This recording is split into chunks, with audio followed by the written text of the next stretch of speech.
নমস্কার বন্ধুরা, আমি ডোনা রিগালিস লাইফ কিচেন চ্যানেল নিয়ে তোমাদের সামনে এসেছি। আজকে আমি তোমাদের জন্য নিয়ে এসেছি বাটা মাছের ঝোল। অনেক সময় অনুষ্ঠান বাড়িতে কিন্তু এরকম ঝোল হয় আর খেতেও কিন্তু দুর্দান্ত লাগে। চলো ঝটপট করে রেসিপিটা একটু দেখে নাও। প্রথমে আমরা একটা মশলা তৈরি করব। তার জন্য দুটো শুকনো লঙ্কা দিয়ে দিচ্ছি, 1 চামচের মতো কালো সর্ষে, হাফ চামচের মতো গোটা জিরে, 2-3টে আদার টুকরো আর দিচ্ছি ধনে পাতার যে ডাঁটি থাকে সেইটা। এটাকে এবার কিন্তু আমরা কিছুক্ষণের জন্য জল দিয়ে ভিজিয়ে রাখবো। অন্ততপক্ষে 10 থেকে 15 মিনিট কিন্তু তোমরা এইভাবে ভিজিয়ে রাখতে পারো।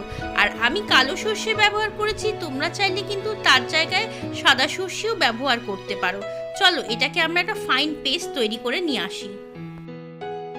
কড়াতে আমি সর্ষের তেল দিয়ে দিচ্ছি, একটু বেশি করেই দিচ্ছি। এর মধ্যে একটু নুন দিয়ে দিচ্ছি যাতে কড়ার মধ্যে মাছটা লেগে না যায়।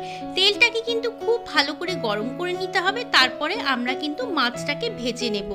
আমি এখানে 3-4টে মাছের জন্য মশলা নিয়েছি। তোমাদের যদি পরিমাণ বেশি থাকে মাছের, তাহলে কিন্তু অবশ্যই মশলারও পরিমাণ বাড়িয়ে নেবে।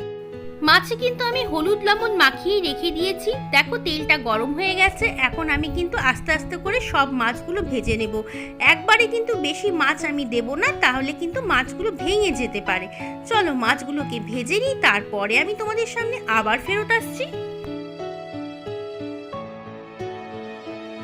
মাছ ভাজার তেলেই কিন্তু রান্নাটা করব। আমি একটু তেল উঠিয়ে রেখেছি, তার মধ্যে আমি কালো জিরে ফোড়ন দিয়ে দিলাম।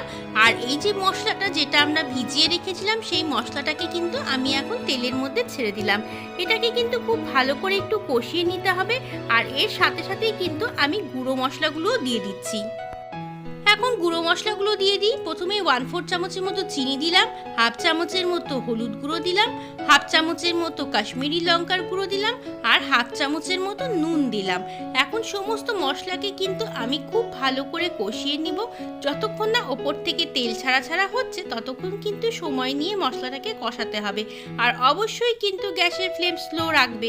দেখো তেল ছাড়া ছাড়া হয়ে গিয়েছে। এখন কিন্তু আমি এর মধ্যে টমেটো দিয়ে দিলাম। টমেটোটা কিন্তু অপশনাল, তোমাদের যদি মনে হয় খাবে না তাহলে কিন্তু অবশ্যই স্কিপ করতে পারো। মশলার বাটিটা ধুয়ে আমি সামান্য পরিমাণে একটু জল দিয়ে দিলাম। আর অল্প অল্প করে জল দিয়ে কিন্তু মশলাটাকে কষিয়ে নিতে হবে। এই রান্নাটা কিন্তু খেতে খুবই ভালো লাগে। অনেক সময় দেখবে অনুষ্ঠান বাড়িতে ঝোল ভাত দেওয়া হয় খাওয়ার জন্য ক্যাটারিং থেকে। এইরকম মাছের ঝোল কিন্তু তারা তৈরি করে।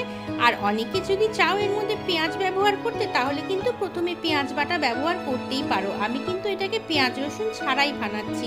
দেখো কি সুন্দর হয়েছে, তেলটা কিন্তু ভেসে উঠেছে, মশলাটা কিন্তু খুব সুন্দরভাবে কষে গেছে আর গন্ধও বেরিয়ে গেছে। এখন আমি এর মধ্যে ভেজে রাখা বাটা মাছগুলো কিন্তু দিয়ে দিচ্ছি। বাটা মাছগুলোকে আমি একটু মশলার সাথে কষিয়ে নেব, তাতে কিন্তু মাছের টেস্টটা খুবই ভালো হবে খেতে।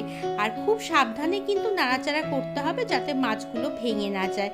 আমি এটাকে বাটা মাছ দিয়ে করছি, তোমরা চাইলে কিন্তু অন্য যে কোনো মাছ দিয়ে এই ঝোলটাকে করতে পারো। খেতেও কিন্তু দুর্দান্ত লাগে। দেখতেই পাচ্ছ মাছটা বেশ সুন্দর ঝোলের সাথে মাখা মাখা হয়ে গিয়েছে। এখন এর মধ্যে আমি একটু জল দেব। আমি কিন্তু খুব বেশি ঝোল এর মধ্যে রাখবো না, একটু মাখা মাখা টাইপের হবে আর খেতেও কিন্তু ভালো লাগবে। তাতে আমি এর মধ্যে আলু বেগুন কিছুই কিন্তু দিইনি। তোমরা চাইলে কিন্তু আলু বেগুন দিয়েও এই মাছের ঝোলটাকে তৈরি করতে পারো। দেখতেই পাচ্ছ এর থেকে বেশি কিন্তু ঝোল আমি একদমই রাখবো না। চলো এখন এটাকে একটু এর উপরে ধনেপাতা দিয়ে তারপরে এটাকে একটু ঢাকা দিয়ে দিই। বেশিক্ষণ কিন্তু ফুটতে লাগবে না, যেহেতু আমি গরম জল ব্যবহার করেছি। 2-3 মিনিট ঢাকা দিয়ে ফোটালেই কিন্তু আমাদের মাছের ঝোলটা একদম তৈরি হয়ে যাবে।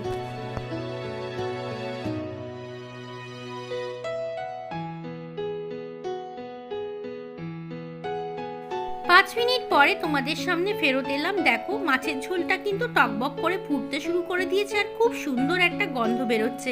এর থেকে বেশি কিন্তু শুকিয়ে ফেলো না, তাহলে কিন্তু ভাত দিয়ে মেখে খেতে অসুবিধা হবে।